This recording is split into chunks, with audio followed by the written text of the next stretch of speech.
लेकिन एक नागरिक के तौर पर आप इस आंदोलन के दौरान आंदोलनकारियों और खास तौर पर सिख आंदोलनकारियों के आचरण और वैचारिक ईमानदारी से बहुत कुछ सीख सकते हैं। किसान अपने हक की बात कहना चाहते थे और सरकार के सामने उन्हें तर्क रखने थे, और तर्क रखने के लिए पहले आपको अपना होमवर्क करना पड़ता है, आपको पूरी पढ़ाई करनी पड़ती है। अब यहां पर यह देखिए कि सरकार के सामने जो टीम है, सरकार बड़े बड़े सरकारी अधिकारियों को लेकर चली गई। सरकार के पास कृषि सचिव हैं, दूसरे बड़े सरकारी अधिकारी हैं, मंत्री हैं, जिनके फिंगर टिप्स पर इन नए कानूनों के बारे में सारी जानकारी है। लेकिन किसानों को इसके लिए बहुत मेहनत करनी पड़ेगी। तो अब हम आपको ये तस्वीर दिखा रहे हैं, बातचीत करने के लिए जब किसान जा रहे थे एक बस में, उस बस में किसान नेता कैसे अपने नोट्स पढ़ते हुए जा रहे थे, कैसे अपनी तैयारियां करते हुए जा रहे थे, कैसे अपने पॉइंट्स बना रहे थे, ये उसकी एक तस्वीर हम आपको दिखाना चाहते हैं। क्योंकि इनका मुकाबला सरकार के बड़े बड़े अधिकारियों से था, इनका मुकाबला था मंत्रियों से। कैसे ये अपने आप को तैयार कर रहे थे, कैसे अपनी पढ़ाई कर रहे थे, अपने नोट्स बना रहे थे, ये उसकी एक छोटी सी झलक आपके सामने है।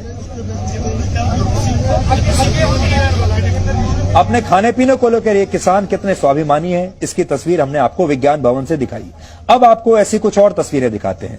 ये किसान जहां भी आंदोलन कर रहे हैं, उस जगह की आज साफ सफाई का पूरा ध्यान ये खुद रख रहे हैं। आंदोलन के दौरान जैसे ही वहां पर गंदगी फैलती है, क्योंकि इतने सारे लोग वहां खाते पीते भी हैं, रहते भी हैं, तो गंदगी तो फैलती ही है।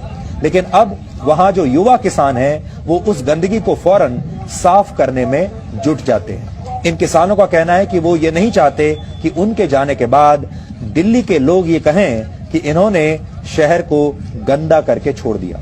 अब तो जो तस्वीर आपको दिखा रहे हैं, वो किसान आंदोलनकारी कैसे सड़कों को खुद ही साफ कर रहे हैं। जो कूड़ा इन्होंने वहां फैलाया है, उसे खुद डस्टबिन में डाल रहे हैं। ये उसकी एक झलक है, और ये देश के बाकी आंदोलनकारियों को भी सीखना चाहिए। अब आप देखिए नेशनल हाईवे 24 से आई ये तस्वीर। यहां भी किसान आंदोलन कर रहे हैं। ये सड़क बिल्कुल ब्लॉक कर दी गई है, लेकिन जैसे ही आज यहां से एक एम्बुलेंस गुजरी, किसान सड़क से हट गए और उन्होंने इस एम्बुलेंस को गुजरने के लिए तुरंत रास्ता बना दिया। ये भी तारीफ के काबिल बात है। इतना ही नहीं, किसान जहां जहां भी आंदोलन कर रहे हैं, उन सभी जगहों पर लंगर के तहत खाने पीने की व्यवस्था की जा रही है। किसान न सिर्फ आंदोलनकारियों के लिए खाना पका रहे हैं, बल्कि रास्ते से गुजरते लोगों को भी ये खाना कई बार वो ऑफर करते हैं, कहते हैं आप भी हमारे साथ खा लीजिए। किसान नहीं चाहते कि आंदोलन की वजह से रास्ते से गुजरता हुआ कोई व्यक्ति भी भूखा प्यासा वहां से गुजर जाए। आज हम सबसे पहले आपको प्रदर्शनकारी किसानों की, आंदोलनकारी किसानों के स्वाभिमान की एक तस्वीर दिखाना चाहते हैं। और यह तस्वीर दिल्ली के विज्ञान भवन की है, जहां आज किसानों और सरकार के बीच करीब 7.5 घंटे तक बातचीत चली। ये दोनों पक्षों के बीच एक हफ्ते में हुई दूसरी बातचीत है, लेकिन इस बातचीत का आज भी कोई नतीजा नहीं निकला। इस बैठक के दौरान किसानों ने न तो सरकार का दिया हुआ खाना खाया और न ही सरकार की चाय पी। वो अपने साथ अपना खुद का खाना लेकर गए थे बनवाकर, और किसानों ने चाय भी गुरुद्वारे से मंगाकर पी। ये उसी की तस्वीरें हैं। ये किसानों के स्वाभिमान की रोटी और चाय है, और इसी रोटी की कीमत सरकार और देश के लोगों को बताने के लिए ही किसान ये पूरा आंदोलन कर रहे हैं।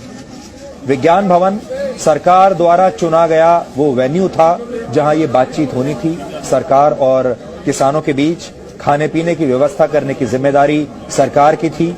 वहां भोजन की व्यवस्था थी, चाय की व्यवस्था थी, कॉफी की व्यवस्था थी।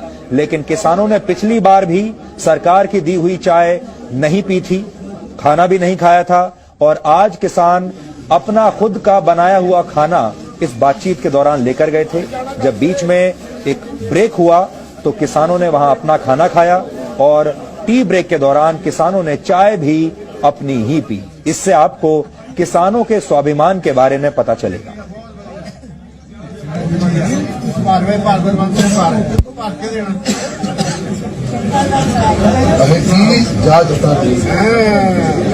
जट्टां दी दुकान खुला रख दिओ, खुला रख दिओ।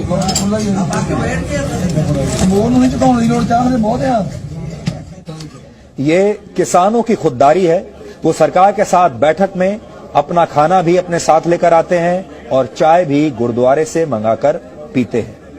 पहले राउंड की बातचीत के दौरान भी किसानों ने सरकार की चाय पीने से ऐसे ही इनकार कर दिया था और कहा था कि दिल्ली के सिंगू बॉर्डर पर खीर तैयार है और अगर सरकार के प्रतिनिधि और मंत्री चाहें तो किसानों के साथ वहीं बैठकर खीर खा सकते हैं। उन्होंने इन्हें आमंत्रण दिया सरकार के मंत्रियों को कि आप वहां बॉर्डर पर जहां हम आंदोलन कर रहे हैं वहां पर आइए, हमारे साथ बैठिए, हम आपको खीर खिलाएंगे, हम आपको जलेबी भी गर्मा गर्म वहां पर खिलाएंगे।